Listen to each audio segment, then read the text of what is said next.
అనకాపల్లిలో Andhra Pradesh teachers federation ఆధ్వర్యంలో ఉద్యోగులు ధర్నా బాట పట్టారు. విద్యారంగంలో ఉన్న సమస్యలను ప్రభుత్వం దృష్టికి తీసుకువెళ్తున్నా పట్టించుకోవడం లేదని ఉపాధ్యాయ సంఘం రాష్ట్ర కార్యదర్శి వెంకటపతిరాజు మండిపడ్డారు.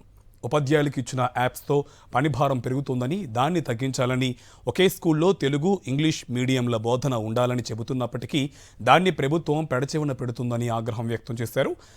ఏకో పాఠశాల విద్యా విధానం ప్రభుత్వ పాఠశాలల్లో విద్యార్థుల సంఖ్య తగ్గిపోతుందని వాపోయారు. ప్రభుత్వం ఈ సమస్యలను తక్షణమే తీర్చాలని డిమాండ్ చేశారు. ఇవాళ ప్రభుత్వం విద్యారంగానికి సంబంధించిన కొన్ని సమస్యల్ని అనేక రోజులుగా మేము ప్రభుత్వం దృష్టికి తీసుకెళ్తున్నప్పటికీ కూడా వాటిని పరిష్కారం చేయట్లేదు.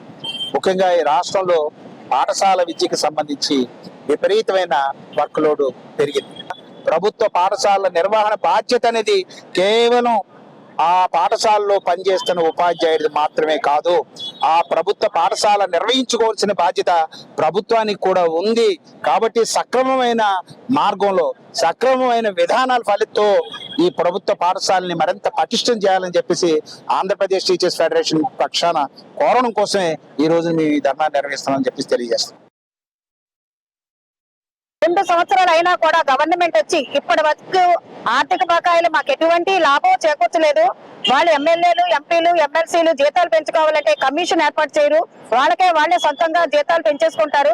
కానీ మాకు జీతాలు ఇవ్వడం కోసం వాళ్ళు కమిషన్ వేస్తారు.